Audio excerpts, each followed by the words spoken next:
Então, gente, bom dia. Hoje nós vamos falar sobre os principais medicamentos que são utilizados na UTI, tá?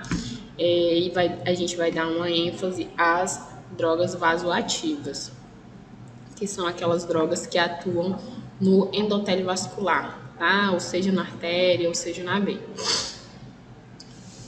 A administração de fármacos é um procedimento extremamente complexo, independente da via que a gente utiliza. Na UTI a gente utiliza prioritariamente a via endovenosa, mas a administração de fármacos em si é muito complexa, principalmente nos clientes críticos, que é o que a gente vai lidar, né, pacientes graves. O tratamento medicamentoso, dentro da UTI, ele tem, por finalidade, junto com as medidas de suporte avançado de vida, como a intubação, a traqueostomia, né, eles têm esse objetivo de manter, né, são responsáveis desses procedimentos, essa administração de medicamento, todo o aporte que é dado dentro da unidade de terapia intensiva, são responsáveis pela manutenção da vida desse cliente ali naquele processo de internação, tá?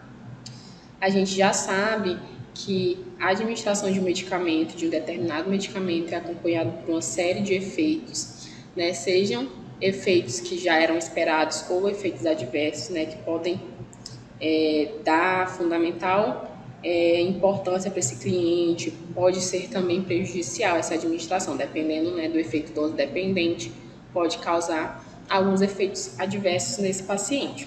Mas essa administração, ela precisa ser feita por um profissional que esteja bem informado, né, esteja atualizado, saiba o que está fazendo, principalmente no que diz respeito aos efeitos que essas drogas elas podem desencadear no organismo daquele paciente, tá? E também estar atento às questões referentes às possíveis incompatibilidades de medicamentos, tá?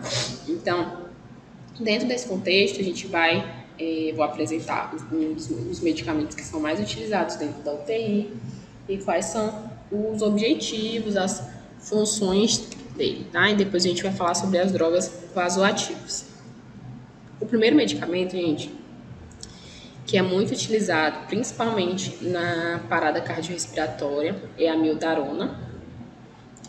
Ela tem por objetivo a profilaxia e o tratamento de arritmias cardíacas. Quando fala-se de arritmias, a gente volta lá para a fisiologia do sistema cardiovascular, quando se trata de que algumas fibras musculares do coração, elas são especiais porque elas têm tem a função de gerar um potencial elétrico.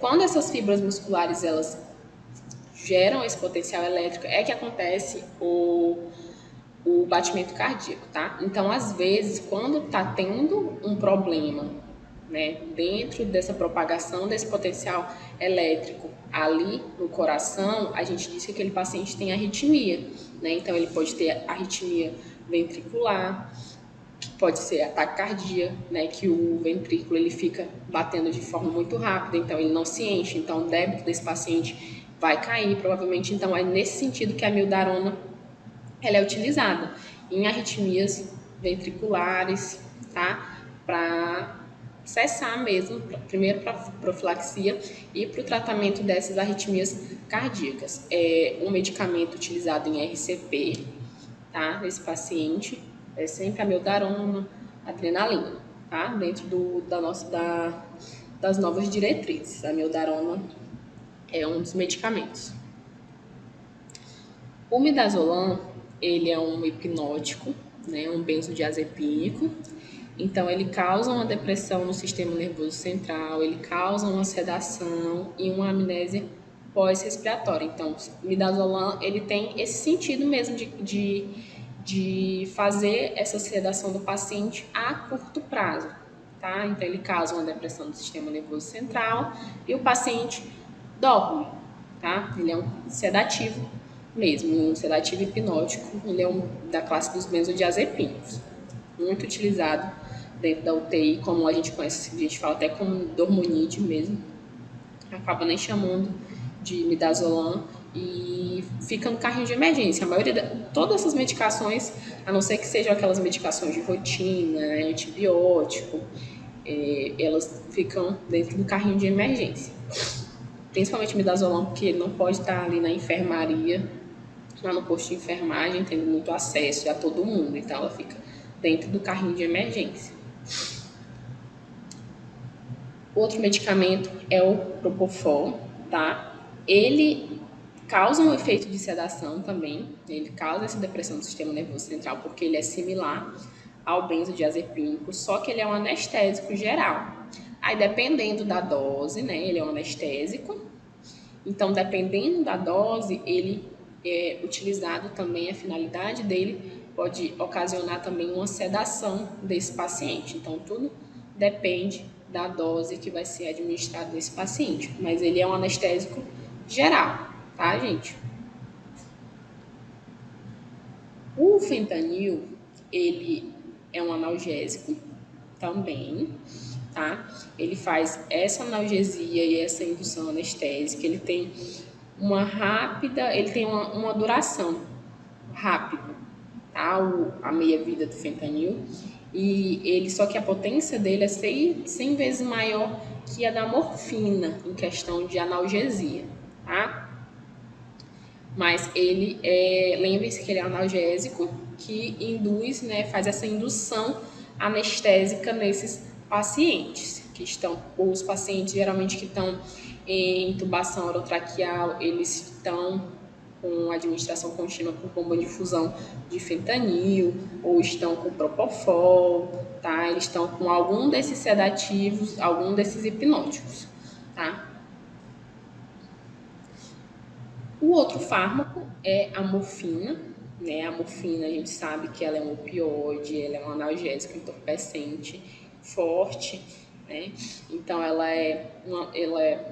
o objetivo dela é para aquele paciente que precisa de uma analgesia, pacientes com dores muito graves, por exemplo, paciente oncológico, tá? Paciente que politraumatizado, que tem muita dor, né? Então, é nesse sentido que a morfina ela é usada. Ela atua também não, atua no sistema nervoso central, então dependendo da dose, né, a morfina ela vai causar uma depressão também no sistema nervoso central e na musculatura lisa, que são aquelas musculaturas dos órgãos, de alguns órgãos, tipo intestino, tá? Então ela age ali também na musculatura lisa.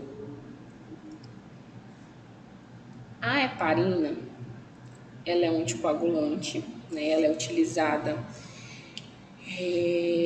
em alguns procedimentos, primeiro para tratamento de algum distúrbio tromboembolítico. Esse paciente ele tem um risco de trombose ou ele já tem uma trombose, né? E ele pode ser profilático também. A heparina é utilizada em pacientes que precisam fazer hemodiálise ou diálise peritoneal.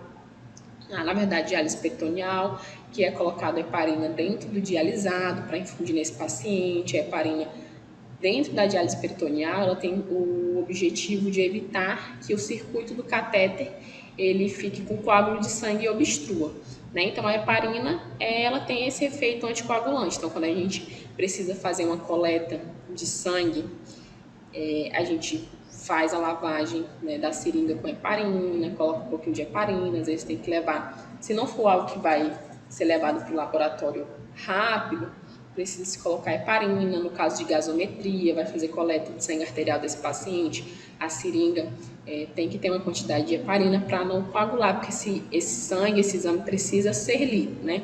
Se coagular, não vai ter como processar esse sangue do paciente. Então, a heparina, ela é basicamente isso, ela é um anticoagulante, ela é usada para tratamento de distúrbios tromboembolíticos e pode também ser profilático em algumas situações especiais. O paciente está com catéter venoso central, às vezes não fica salinizado só com solução fisiológica, né? Às vezes a gente lava, o paciente faz hemodiálise, fica heparinizado, catéter. Então, é muito utilizado a heparina dentro do contexto da UTI, tá? O próximo medicamento é a vancomicina, muito utilizado, é um antibiótico Tem vários outros antibióticos que são utilizados dentro da UTI, tá? Mas esse ele é utilizado no tratamento de infecções graves desses pacientes que estão em UTI, eles são muito invadidos, como a gente já falou. Então, esse paciente provavelmente, geralmente está com algum antibiótico dentro da sua prescrição diária, tá? E um desses é a vancomicina. Ele é utilizado para infecções graves, respiratórias, tá? Urinárias, então ele é muito utilizado dentro do contexto de UTI. Outro medicamento é o Fenergan. Ele é usado em reações anafiláticas e alérgicas, né? De maneira geral, o Fenergan é utilizado para esses pacientes que tiveram reações adversas a alguma coisa, né? Tiveram alguma reação alérgica. Então, é utilizado o Fenergan, né? Lembre-se que ele é utilizado para reações anafiláticas e alérgicas, nesse contexto mesmo de uma resposta do organismo a algum medicamento ou alguma coisa que causou essa reação anafilática, que causou esse estresse no organismo do paciente, porque ele não foi compatível com alguma substância, tá? Então, causou-se uma reação anafilática, uma reação alérgica, aí é administrado o Fenergan, né, para reverter esse quadro alérgico. O Aldol, ele é utilizado em casos de delírios e alucinações, tá? Para esse paciente retornar, tá? No caso de delírio paciente, uma das complicações da UTI que a gente viu é o paciente que tem confusão mental ou delírio, né? Então, no caso dessas alucinações, é utilizado o Aldol para esse paciente ficar calmo, tá? Para ele retornar. Então, é feito esse tratamento para esse paciente que está tendo um quadro de delírio ou alucinação, tá? Atua no sistema nervoso central, né? A gente dá uma acalmada no paciente, tá? O Aldol, ele serve para isso. A furosemida, ela é utilizada para hipertensão arterial leve e moderada, tá? Edema, né? Devido a esses edemas por conta de alguns distúrbios cardíacos, hepáticos ou renal, e ainda também devido à queimadura. Se esse paciente tiver edema, devido a extravasamento de líquido por conta de uma queimadura.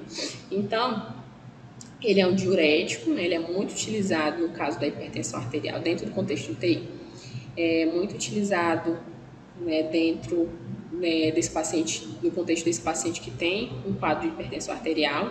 Geralmente na UTI não vai ter, né? O paciente é muito estável hemodinamicamente, mas o paciente de UTI tem muito edema, o paciente que tem insuficiência renal está em anasarca, geralmente tem muita retenção de líquido, né? Então, por isso, usa-se, o paciente não está conseguindo urinar, os glomérulos lá, o rim não está funcionando direito. Então, alguma das medidas antes de mandar esse paciente para uma diálise, para um processo dialítico, é a administração de furosemida, porque ela dá essa enxugada mesmo no paciente, falando vulgarmente, né? É um diurético que faz com que esse paciente, esse edema, se desfaça, tá? Se desfaça, né? Saia do líquido intersticial, vá para dentro dos vasos e seja eliminado na urina, tá, gente? Então, a furosemida é um diurético utilizado para hipertensão arterial e o edema, devido ou aos distúrbios cardíacos, ou hepáticos, ou renais, ou ainda ao quadro do paciente que tem uma queimadura, né? No processo de queimadura, dentro da fisiopatologia, ocorre um extravasamento, algumas células são destruídas, então ocorre liberação de sódio, aí o sódio puxa a água do organismo, por isso que esse paciente tem edema.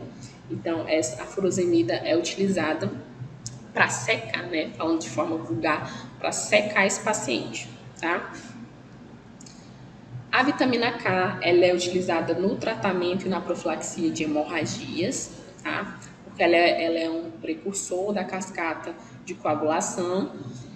Então, o paciente sai do centro cirúrgico e vai para a UTI. Dentro da prescrição dele tem uma vitamina K, principalmente se ele fez algum procedimento cirúrgico de grande porte, né, a nível abdominal. Então, esse paciente sempre fica com prescrição de vitamina K, e ela serve para esse tratamento mesmo, para profilaxia de hemorragia desse paciente, tá? Que teve um processo operatório de grande porte, já vem na prescrição para fazer a administração dessa vitamina K, tá? Precursor da cascata de coagulação, tá bom, gente? O diazepam, ele é utilizado para sedação também, causa efeito no sistema nervoso central, então ele causa sedação, sonolência, é utilizado no paciente que tem crise convulsiva, né? Então o paciente convulsionou, a administração de 1 miligrama de diazepam nesse paciente, tá? Então ele é utilizado mesmo para sedação. O paciente está agitado, né? O paciente teve algum quadro começou a acordar, por exemplo, do ventilador, né? Tá muito agitado, ou aconteceu alguma coisa desse paciente, está muito agitado. Então, para a gente acalmar, para sedar esse paciente, né? Para ele dar uma dormida boa, é feito o diazepam, tá? Crises convulsivas, feito o diazepam, tá? Gente, o Nausedron, ele é para controle de náuseas e vômitos, né, profilaxia, que podem, essa sensação de náuseas e vômitos podem ser provocadas por alguns tratamentos, pode ser provocado por quimioterapia, né, por radioterapia, se for paciente oncológico. Então, o Nausedron, ele evita que esse paciente ele se sinta mal, ele se sinta enjoado, né, após esses tratamentos, tá? Então, Nausedron, ele é utilizado para controle de náuseas e vômitos mesmo. No prontuário ele não fica completo, geralmente ele fica se necessário, né? Então, se o paciente ele sentir náuseas e vômitos, a gente vai lá, não está aprazado, tá? Porque não é de horário, geralmente ele fica se necessário no prontuário. Então, o paciente apresentou algum quadro de náuseas e vômitos, a gente vai lá ver se tem a prescrição de Nausedron no prontuário dele. Se tiver, a gente administra, né, e coloca lá o horário que foi feito. Uma anota no prontuário, o paciente apresentou náuseas e vômitos, administrado item tal do prontuário. Então, a gente prescreve não, registra isso no prontuário do paciente, tá? E por último, a albumina humana. A albumina, ela é indicada para os casos de hipoproteinemia, né? Que quando cai o nível de albumina, de proteínas plasmáticas no sangue de maneira geral, tá? Então, é administrado essa albumina, porque a albumina, ela tem pacientes, por exemplo, com ascite, pacientes com insuficiência renal crônica, eles têm essa queda da quantidade de proteína na circulação geral. E a albumina, ela é importante para deixar o líquido, ela é responsável por manter a pressão oncótica e a pressão osmótica ali do organismo. Então, é a albumina que faz com que o sangue que está dentro dos vasos, os líquidos que estão dentro dos vasos, não extravasem para os interstícios, tá? Então, ela é utilizada no caso desse paciente ter edema, seja edema cerebral, seja ascite, tá? Ou esse paciente ele tem uma síndrome nefrótica. Então, é para manter esse líquido, né? Esse plasma, esse líquido dentro do meio intravascular e ele não se extravasar, tá? Então, se o paciente tiver em uma queda de albumina, provavelmente o paciente ou ele tem um edema ou ele tem um ascite, então a albumina é utilizada nesse tratamento, tá, desse paciente.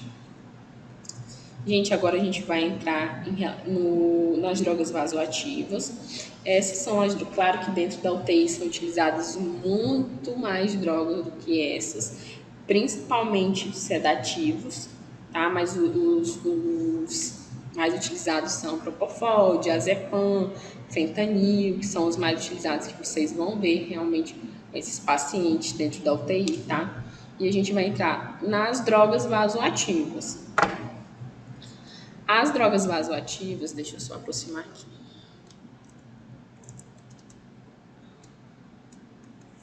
As drogas vasoativas, gente, elas são medicamentos que atuam no endotélio vascular das veias ou artérias. Então, elas atuam, essas drogas vasoativas, né, vasoativas mesmo, porque elas atuam no endotélio, na parede dos vasos sanguíneos, sejam as veias ou sejam as artérias.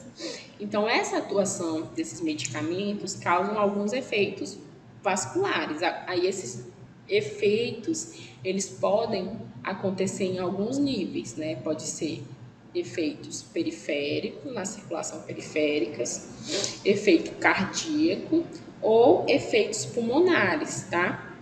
Então, esses medicamentos atuam no endotélio vascular e podem causar, a atuação dele pode causar alguns efeitos a nível periférico, a nível cardíaco ou a nível pulmonar, sejam diretos ou indiretos. Quando a gente fala que esses medicamentos são dose dependentes, de efeito rápido e curto, a gente fala que tem uma dose, tá? Dose dependente é uma dose adequada para atingir determinado receptor. Nesse endotélio, seja o endotélio vascular periférico, seja o endotélio cardíaco, ele tem alguns receptores, né? E esses receptores, por exemplo, a alfa, a gente vai falar sobre o receptor beta e o receptor alfa. Então, dependendo da dose que for administrada nesse paciente, vai determinar esse medicamento, ou ele vai agir só no receptor beta, ou ele vai agir só no receptor alfa, tá? Então, quando a gente fala em efeito dose dependente, é que determinada quantidade, determinada dose desse medicamento vai agir em um tipo específico desse receptor, tá? Ele atua por meio de receptores no endotélio vascular, né? Então, esse medicamento vai agir em receptores que estão ali na parede daquele vaso, tá bom? Só um momento. Tá dentro do lado da sala?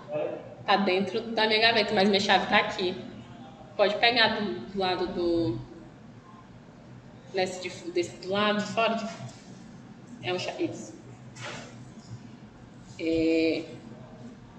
Então, voltando, né? Atua no endotélio vascular, ou seja, nas veias ou nas artérias. Esses medicamentos são dose dependente, então eles vão atuar, determinada quantidade de medicamento vai atuar ou nos receptores betas e outra determinada concentração desse medicamento vai atuar só no receptor alfa, tá? Então, o conceito básico é isso, atua na parede dos vasos sanguíneos.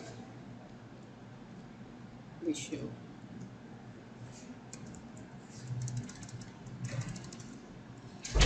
Aí a gente entra nos vasopressores, tá? É uma das classificações dessas drogas vasoativas. Os vasopressores, eles são as catecolaminas. Quem são essas catecolaminas? São a adrenalina, a dopamina, a dobutamina e a noradrenalina. Então, quando eu falar desses 4 medicamentos, eu estou falando de drogas vasoativas, né? Então, são drogas que vão agir ali no endotélio vascular, tá? E elas são ditas como catecolaminas, são vasopressores. E tem a vasopressina que a gente vai ver lá na frente, tá?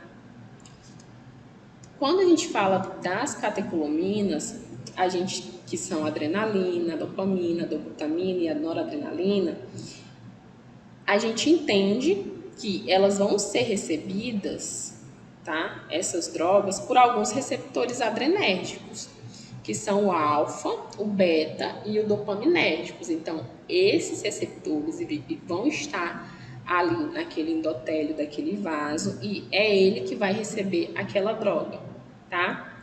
Essas drogas, elas vão permitir o suporte cardiovascular para esse paciente pela ação do sistema simpático, tá? Mediada pela diferente ação dos receptores. Então, por exemplo, se essa droga ela tem uma ação, se essa quantidade desse medicamento agir no receptor beta-1, o que vai acontecer? Os receptores beta-1, eles estão relacionados a ações no coração, tá? Então, se essa droga, ela for administrada em uma quantidade X, e ela tiver ação no receptor beta 1, ela vai ter uma ação inotrópica. O que é essa ação inotrópica?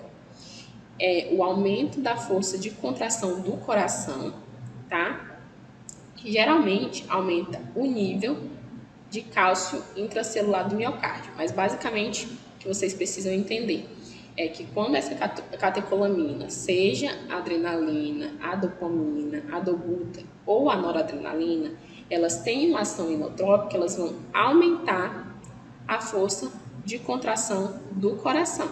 Se aumenta a força de contração do coração, também vai aumentar a frequência cardíaca, tá? Então, se essa droga for administrada em uma quantidade X, ela vai agir nos receptores alfa-1. O que esses receptores vão ocasionar também, né? Essa droga vai ocasionar nesse receptor. Vai também aumentar a contração, só que da musculatura dos vasos sanguíneos, tá? Então, lembrem-se, essas drogas elas são recebidas por alguns receptores, que são o receptor alfa, receptor beta e o receptor dopaminérgico, tá? Dependendo da quantidade que essa droga for administrada, ela vai agir ou só no beta ou só no alfa. Se essa adrenalina, por exemplo, agiu nos receptores beta, ela vai ocasionar um aumento da força de contração do coração, tá? Se ela agir no receptor alfa, ela vai causar uma vasoconstrição, né? Por conta que aumenta a contração da musculatura dos vasos. Se esse vaso contrai, ele vai ficar menor, né? Então, por isso que tem uma ação de vasoconstrição, tá? Lembrem-se disso. Deixa eu passar aqui.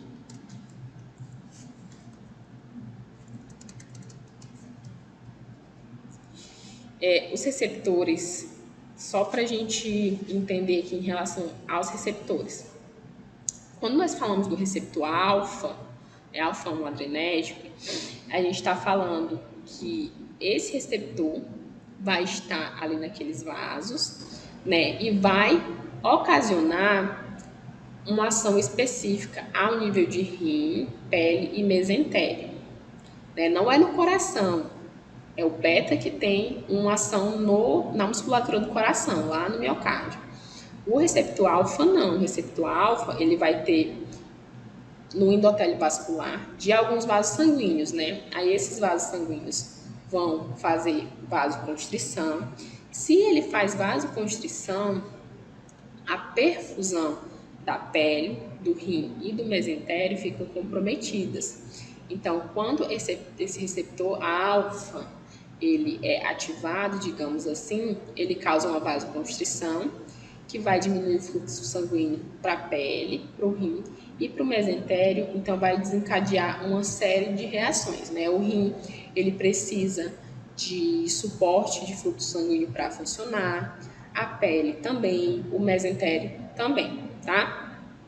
Em relação ao receptor beta adrenérgico, ele vai ter aquela ação, ele age principalmente no coração, na musculatura do coração, que é o miocárdio, tá? Ele aumenta a frequência de contratilidade, então o consumo de oxigênio pelo miocárdio vai aumentar. A automaticidade no nódulo sinoatrial, que é o sistema elétrico do coração, então vai estar relacionado ainda com essa contratilidade, tá? Então lembrem, quando a gente fala de ação, quando a gente fala de receptor beta adrenérgico, é sempre uma ação no coração, vai aumentar a contratilidade daquele coração, o consumo de O2 pelo aquele miocárdio, tá? E quando a gente fala de receptor alfa, a gente está falando de uma contração da musculatura dos vasos sanguíneos, tá, gente? Só para a gente entender aqui. Aí o receptor beta 2, que é o beta 2 a gente vai encontrar esse receptor, a gente falou só para voltar aqui, do alfa, né, do beta 1, que vai ser lá no miocárdio, e o beta 2 é um receptor que vai estar presente nos vasos da musculatura esquelética. Então, ele vai estar presente, esse receptor, lá naquele músculo que recobre os ossos, né, que dá suporte para os ossos. Então, a droga que for agir no receptor beta-2, ela vai agir na musculatura esquelética, que é aquela não na musculatura cardíaca, vai agir na musculatura esquelética, que é aqueles músculos que recobrem os ossos, né? Essa musculatura esquelética vai determinar uma vasodilatação e taquicardia, broncodilatação, então vão ter vários fatores ali, mas lembre-se, receptor que vocês precisam saber. Receptor beta-2, ele está presente, nós vamos encontrar esses receptores na musculatura esquelética, na musculatura dos ossos, receptor beta-1, musculatura do coração, e receptor alfa na musculatura dos vasos sanguíneos.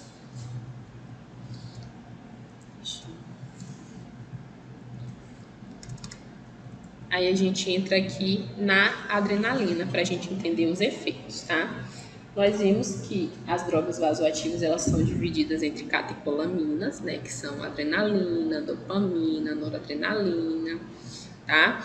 Então, a adrenalina, ela está presente e ela é um hormônio, né, que ela está presente em situações de estresse, né? Quando eu falo de adrenalina endógena, porque a adrenalina é um hormônio que é produzido pelo corpo, mas a gente também pode administrar, no caso de, por exemplo, paciente que está em RCP, em parada cardiorrespiratória.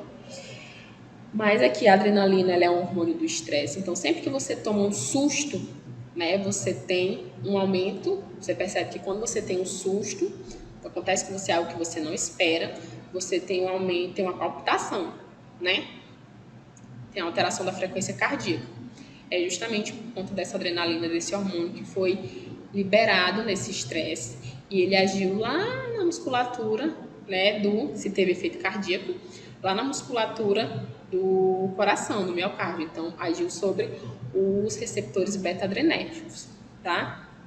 Então, a adrenalina é um hormônio, ela tem alta sensibilidade aos receptores alfa-1, tá? Ela é potente estimulador tanto dos receptores alfa quanto dos receptores beta. Só que ela vai agir nesses receptores de acordo com a dose que foi administrada nesse paciente. Por exemplo, para ela atingir o efeito alfa, que é o efeito lá nos vasos sanguíneos, né, ela vai ter que ser administrada 0,2, né, ou 3 quilos por minuto nesse paciente. Já se essa equipe, se esse médico ele quer um efeito beta, então ele quer um efeito de aumento de contratilidade da musculatura cardíaca, para aumentar o débito cardíaco desse paciente, para aumentar, né, a perfusão sistêmica, ele vai administrar uma dose para atingir os receptores beta, tá? Que seria superior, né, ao que foi administrado para ocasionar o efeito alfa. Então, efeito beta vai aumentar o fluxo sanguíneo para o músculo esquelético, efeito alfa vai aumentar o fluxo sanguíneo para o músculo esquelético, efeito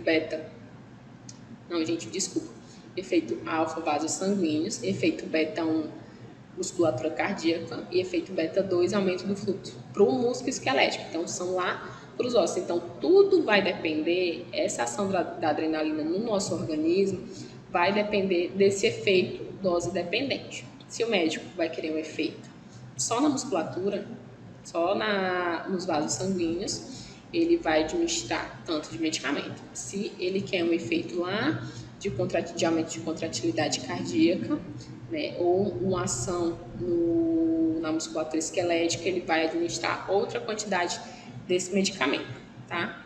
Só para a gente entender aqui.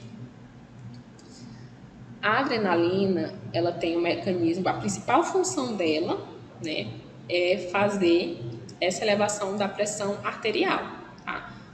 Por isso que ela é muito utilizada em pacientes de UTI, é a droga que é mais utilizada para manter esses níveis de PA adequado, no nível adequado, porque o paciente é muito instável.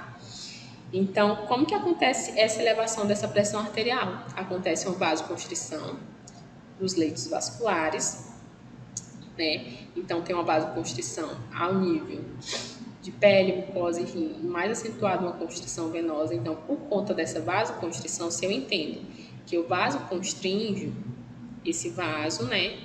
O paciente, o fluxo de sangue naquele vaso vai ser mais resistente, né? Por conta dessa vasoconstrição. Então, por conta dessa vasoconstrição, acontece essa elevação da PA, tá bem, gente? Então, eles elevam essa droga adrenalina, causa esse mecanismo de constrição, de constrição dos vasos sanguíneos, eleva a pressão arterial, eleva o débito cardíaco, né? Eleva o fluxo ali dos vasos do coração. Então, a indicação da adrenalina é justamente para manobras de ressuscitação cardiopulmonar. Caso de bradicardia, o paciente não tá, o coração dele está batendo muito devagar, né? Então, é utilizado esse adrenalina para dar um aumento da contratilidade, uma vasoconstrição, aumento da PA desse paciente. Então, sempre quando a gente fala de adrenalina, lembrem-se que a principal função dela é o aumento da pressão arterial por meio dessa vasoconstrição, tá? Para manter o paciente estável dentro da UTI. Deixa eu passar aqui. A dopamina, que também é uma catecolamina, ela é uma catecolamina endógena também, então ela é produzida pelo nosso corpo, mas ela também pode ser administrada, ela é um medicamento sintético também, e ela é precursora imediata da norepinefrina, que é a noradrenalina.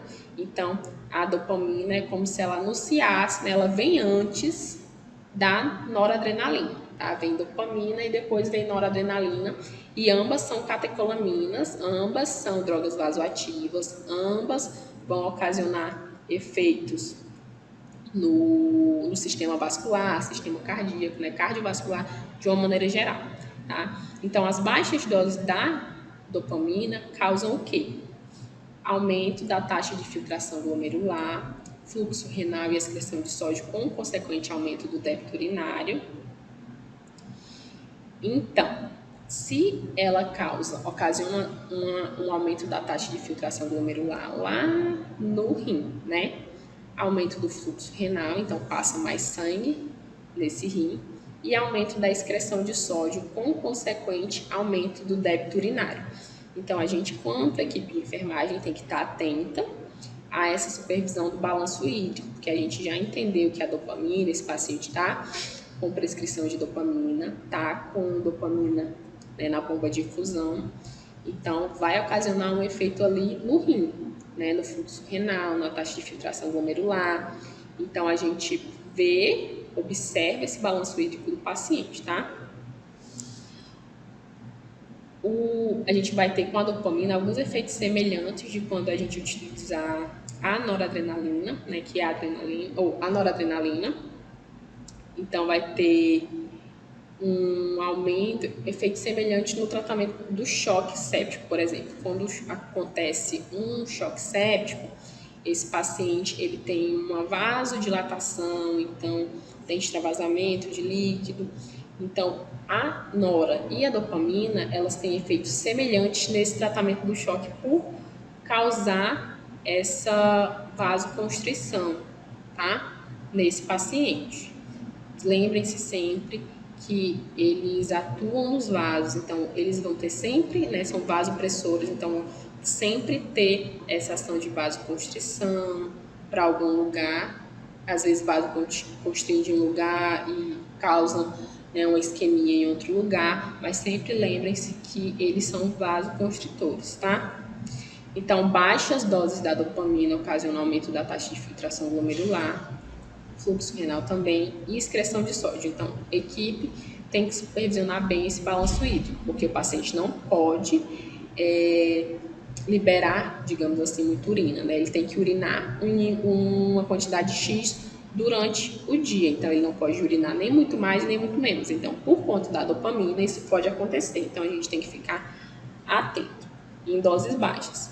Em doses intermediárias, o que acontece? Em doses intermediárias, a dopamina, ela estimula os receptores beta 1, né, que são aqueles receptores que têm efeito lá no miocárdio. Então, eles aumentam a contratilidade miocárdica, o débito cardíaco, tá, gente? Então, doses superiores aumenta a frequência cardíaca, aumenta a PA, aumenta a resistência periférica, diminuição do fluxo sanguíneo renal. Nesse caso, nas doses inferiores não causava, né? Causava aumento do fluxo lá no rim. Em doses superiores, acontece essa diminuição do fluxo sanguíneo renal, tá? Porque como se o sangue, essa força de contração fosse toda para o coração, tá? Então causa uma resistência periférica e causa uma diminuição desse fluxo lá no rim, tá? Nós vamos ter, portanto, no caso da dopamina, em doses superiores, uma ação nos receptores alfa-adrenérgicos periféricos, lá nos vasos sanguíneos, né? Então vai causar uma constrição nos vasos sanguíneos periféricos. As indicações para a dopamina: falência cardíaca, porque aumenta a frequência cardíaca, aumenta a PA, estados de hipotensão, justamente também por isso, bradicardia também. Então, a dopamina, ela é um vasopressor, tem ação em doses superiores, tem a ação inotrópica, então tem efeito lá nos receptores beta-1, que são efeitos, que são receptores lá na musculatura cardíaca. Então, pela dopamina agir na musculatura cardíaca, ela vai aumentar a frequência cardíaca. Se aumenta a frequência cardíaca, esse coração ejeta mais sangue para aquela circulação geral, então aumenta a pressão arterial, tá? Acontece uma constrição periférica e com isso uma diminuição do fluxo sanguíneo renal. Então ela é indicada em casos de falência cardíaca, né, estado de hipotensão, para dar realmente essa elevada na pressão arterial, tá? Eles têm basicamente os mesmos princípios dos medicamentos, as drogas vasoativas.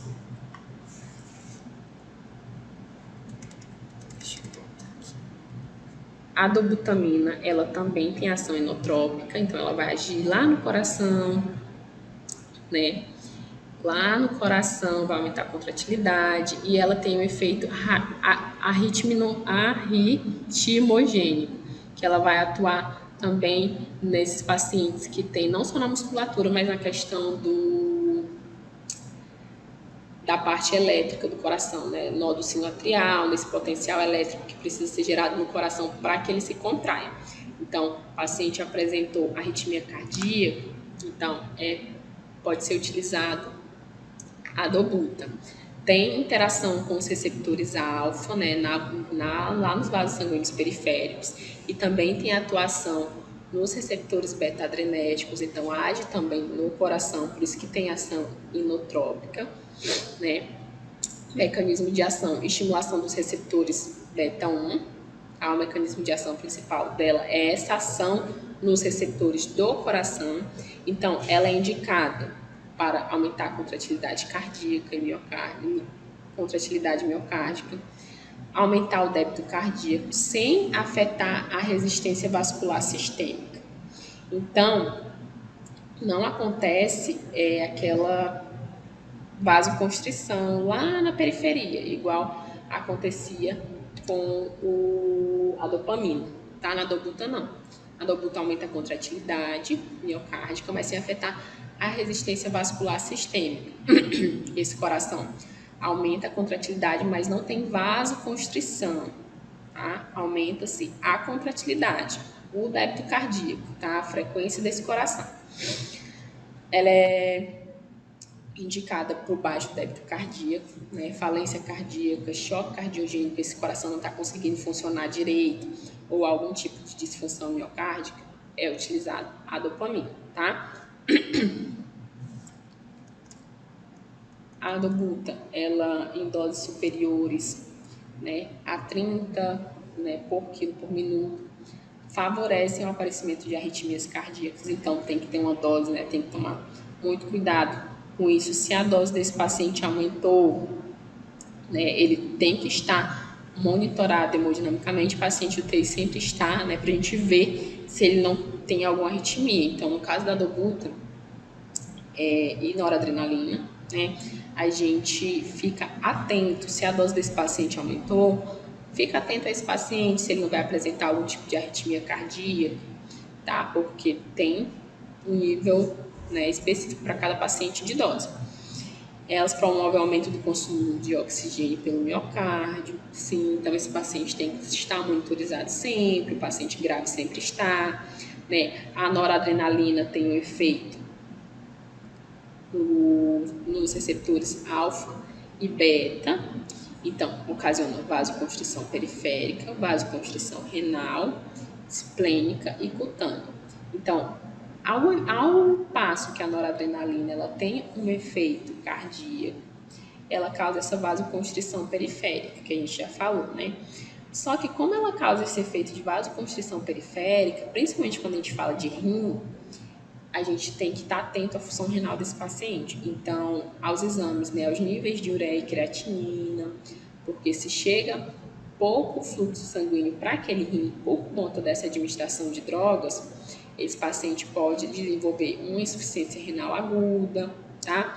Então, a gente observa o balanço hídrico do paciente, observa a taxa de ureia e creatinina, que são marcadores da função renal, principalmente a creatinina, né? Nós vamos ter também um aumento da pressão sistólica, né, de sístole, que é a contração do volume sistólico, e uma diminuição da frequência cardíaca. Ao passo que aumenta-se essa pressão sistólica, esse paciente vai diminuir a frequência cardíaca, tá? Ele tem uma pressão maior, aumento da pressão sistólica acontece, essa sístole, essa contração acontece com uma pressão maior, só que a frequência vai ser diminuída, tá, gente?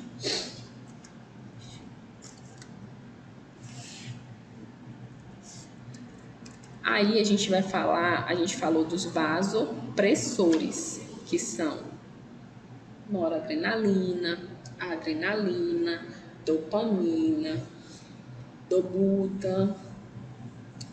Então, aqueles medicamentos eram medicamentos né, que causavam efeitos naqueles receptores, né, seja de coração, seja a nível periférico ou de musculatura esquelética, estavam relacionados com a função cardíaca. Então, o paciente tem uma queda da função cardíaca, tem uma queda do débito cardíaco, da circulação geral. Então, são utilizados aqueles medicamentos para dar uma força, para estabilizar a pressão arterial daquele paciente. E aquelas são as catecolaminas circulantes, catecolaminas, tá? A gente vai entrar na vasopressina. Aquelas drogas, elas tinham um efeito vasoconstritor, sempre, necessariamente. Tá? Para alguns faziam vasoconstrição para aumentar a pressão, alguns aumentavam a força de contratilidade do miocárdio para aumentar o débito cardíaco e até a pressão também, tá? E a vasopressina é o contrário, né? Ela é um hormônio antidiurético, ela é um vasoconstritor, só que ela é um vasoconstritor que apresenta, deixa eu ver, vou explicar. Ela é um hormônio que reduz a diurese, né? Então, ela é um antidiurético vasoconstritor, que apresenta ação hemostática, né? Então, ela susta uma possível hemorragia, digamos assim, né? Tem efeitos na termorregulação e é um hormônio que é secretado lá na hipófise. Então, ela causa uma constrição da musculatura lisa. O que é a musculatura lisa? É aquela musculatura que está na parede de vários órgãos, tá, gente? Não são de vasos sanguíneos. Ela está na parede de vários órgãos, como no caso dos intestinos, né? Por exemplo, os movimentos peristálticos. Na parede do intestino, ela é recoberta por essa musculatura lisa, tá? Então, acontece uma vasoconstrição na musculatura lisa vascular, tá? Que é aqueles órgãos que são vários órgãos, seja da parede abdominal, né, ou torácica. Então, em baixas concentrações, ocorre vasodilatação coronária, pulmonar e cerebral. Então, vasodilatação, o que eu entendo? Né? Acontece uma vasodilatação em baixas concentrações, então esse paciente vai passar mais fluxo sanguíneo ali naquele vaso, né? Ela é indicada justamente para ressuscitar na ressuscitação cardiopulmonar, quando o paciente ele tem algum nível de fibrilação ventricular ou taquicardia ventricular, são tipos de arritmias também, tá? Então, quando a gente falar de vasopressina, a gente vai falar de um hormônio que reduz a diurese, tá? É um hormônio antidiurético. Ele é utilizado para ressuscitação cardiorrespiratória. Em baixas concentrações, ele faz essa vasodilatação coronária, pulmonar e cerebral. Então, chega mais sangue ali, né? Vasodilator vai ocasionar que chegue mais sangue ali naquele local, tá? Então, ela é utilizada a indicação ressuscitação cardiorrespiratória e alguns tipos de arritmia, como a fibrilação ventricular ou ataque cardíaco ventricular. Tá? Os vasodilatadores em si mesmo, esses aqui são os vasodilatadores em si. A vasopressina é um hormônio diurético que tinha alguns efeitos assim. Os vasodilatadores, eles são classificados de acordo com o local em que eles agem, que são os venodilatadores, que agem nas veias, os arteriodilatadores, que agem nas artérias, e tem aqueles que são ação mista, né, que eles agem tanto nas veias quanto nas artérias. O venodilatador mais utilizado é a nitroglicerina. A nitroglicerina ela é utilizada no caso de pacientes que têm infarto agudo do miocárdio. Ela causa uma vasodilatação para diminuir aquele estresse ali naquele coração, aquela isquemia. Tá? Arteriodilatador mais utilizado, a hidralazina. E o medicamento que tem ação mista, né, mais utilizado é o nitroprusiato de sódio. O nitroprusiato de sódio ele é um potente vasodilatador arterial e venoso, tá? Todos esses medicamentos são vasodilatadores. Só que o nitroprusiato ele é tanto de artéria quanto de veia, né? Então isso, o que acontece? Ele vasodilata aquele vaso, né? Ele faz essa vasodilatação do vaso, então diminui a resistência vascular sistêmica ali naquelas artérias, aquelas veias, né? Então, acontece como é que eu posso dizer? Esse paciente reduz a resistência vascular periférica, então não vai ter constrição ali, né? Vai aumentar o débito de sangue, o débito cardíaco que chega ali naquele ventrículo, né? E nos vasos sanguíneos. Então, o nitroprusiato ele causa isso, essa diminuição da resistência vascular periférica, então não vai acontecer essa contração, né? Vai acontecer uma diminuição dessa contração, dessa resistência, então vai ter um retorno venoso melhor, vai ter um débito cardíaco melhor, vai chegar mais sangue naquele ventrículo, né, esquerdo, para depois ele ser ejetado, tá, gente? Então, o nitroprusiato, ele dilata mesmo, ele não causa essa vasoconstrição, não causa essa resistência, ele causa essa dilatação mesmo do vaso sanguíneo. Ele é indicado para tratamento de crises hipertensivas, né? Dilatou esse vaso, a pressão arterial dele vai cair, tá? Em caso de redução de pré-carga, que é o sangue que chega ali, ou pós-carga, o sangue que sai daquele coração, é utilizado para isso. Ele é um hipotensor ideal em situações que requerem controle da PA, então o paciente está com PA elevada, pode ser utilizado o nitroprusiato de sódio, porque vai acontecer uma vasodilatação e esse paciente que está com um quadro de pressão de hipertensão, uma crise hipertensiva, vai ter uma queda, né, dessa pressão arterial, tá? Doses superiores, né, doses muito altas, pode ocorrer uma intoxicação por acúmulo de cianeto, que é um dos produtos, o metabólito final do nitroprusiato. Então, esse medicamento não pode ser utilizado, assim como a maioria dos medicamentos não podem ser utilizados em excesso, mas principalmente esse, porque o produto final dele, que é o cianeto, é tóxico para o organismo, tá? Então, pode causar algum nível de intoxicação para esse paciente. Sinais e sintomas que a equipe deve estar atenta, que podem surgir por conta dessa administração do nitroprusiato de sódio. A fraqueza, hipóxia, náuseas, espasmos musculares, confusão, psicose, cefaleia, diarreia e taquicardia. Então, esses são os efeitos adversos, né? Por conta do nitroprusiato de sódio, a gente tem que estar atento a esses sinais e sintomas. O paciente está fazendo nitroprusiato de sódio, depois disso ele começou a apresentar esses sintomas, a gente tem que ver que está acontecendo alguma coisa, né? A gente tem que perceber.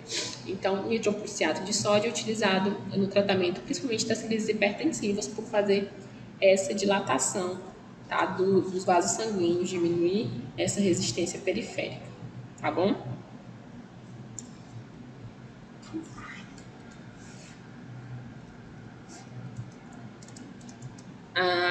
As principais reações adversas do nitroprusiato, né, tem aquelas reações que a gente tem que ficar atenta, mas tem algumas reações que são secundárias à hipotensão, porque como causa uma vasodilatação, pode ser que esse paciente, por conta dessa vasodilatação, apresente uma hipotensão excessiva e pode evoluir para um choque hipovolêmico. Então a gente fica até atento a isso. Interação de maior relevância ocorre quando associa-se a antihipertensivos de diferentes classes.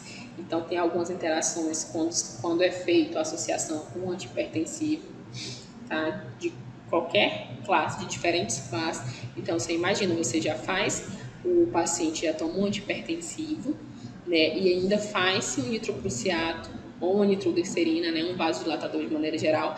Então, vai ter uma queda brusca da pressão arterial desse paciente, tá? A nitroglicerina é uma medicação de ação anti-isquêmica, né? Então, ela é utilizada nos casos de infarto agudo do miocárdio, né? Teve isquemia do miocárdio, nitroglicerina, sempre, sempre, sempre.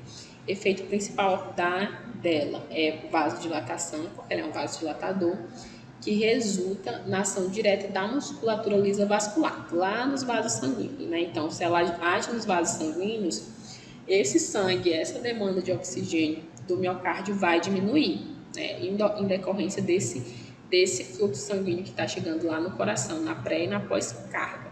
Só que ela aumenta o fluxo coronário a coronária, as artérias, né? São os vasos sanguíneos que suprem o coração. Então, ela diminui a demanda de oxigênio pro coração, mas ela continua alimentando o coração para ele conseguir, né, digamos assim, funcionar. Mas ela diminui essa demanda do coração, porque o coração está em isquemia, né? Então, ela faz essa diminuição dessa demanda do miocárdio, dá uma acalmada ali no coração, tá? Para evitar que esse paciente realmente infarte, que essa demanda excessiva que o coração está sofrendo pode ocasionar um infarto agudo do miocárdio. Então, a nitroglicerina é um medicamento de escolha em casos de hipertensão, de infarto agudo do miocárdio. Sempre. Aí. Tá aqui. Tá aqui, gente. E a nitroglicerina, além da indicação com infarto agudo do miocárdio, que é uma situação de urgência, né, de urgência e emergência, ela é utilizada no caso da insuficiência cardíaca congestiva, né, por fazer essa vasodilatação, né, tem a congestão ali, então ela descongestiona, digamos assim, o coração, né, No caso da angina de peito, que é a dor nessa parte anterior do tórax, acontece por conta de uma isquemia.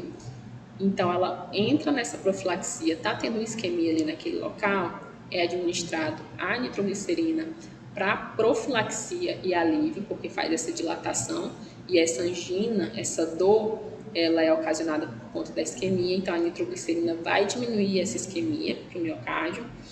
Ela é indicada para o controle de hipertensão, porque ela é um vasodilatador, né? Só que durante o período perioperatório, né? Durante todo aquele procedimento cirúrgico, desde o momento que o paciente dá a entrada no hospital e ele vai para a sala de recuperação pós-anestésica e depois vai para a enfermaria. Então, ela é utilizada nesses casos de hipertensão durante o período perioperatório, tá? Hipertensão porque o paciente apresentou hipertensão, faz um vasodilatador, a pressão dele vai voltar para um nível normal, tá? Observações importantes, tem uma meia-vida curta, né? Então ela tem uma queda do efeito rápido, então tem que sempre ficar fazendo a manutenção da nitroglicerina nesse paciente. E as doses elas são aumentadas até o efeito desejado. Quando há interrupção da infusão, pode haver uma instabilidade cardiovascular, porque o coração está acostumado a receber, né, essa nitroglicerina no organismo. Por algum motivo, essa infusão ou há uma interrupção dessa infusão desse medicamento, então o organismo ele não consegue se estabilizar, né, o sistema cardiovascular. Então tem que ser feito um desmame desses medicamentos, de todos esses medicamentos, sejam os vasodilatadores, sejam os vasopressores, tá? Então, quando a gente fala, só retomando aqui, gente, quando a gente fala de drogas vasoativas, a gente fala de drogas que agem nos vasos sanguíneos, né? No endotélio desses vasos sanguíneos, alguns agem na musculatura cardíaca, outros agem nos vasos sanguíneos periféricos, né? Então, eles têm uma ação nesse sistema cardiovascular, sobretudo para manter essa pressão arterial em níveis adequados, tá, desse paciente. Então, é nesse sentido. É muito utilizado na UTI para estabilizar esses pacientes que são graves, pacientes que têm muita instabilidade hemodinâmica. Então, é utilizado esses vasodilatadores, essas drogas vasoativas para manter realmente essa função cardiovascular estável desse paciente. Tá, gente?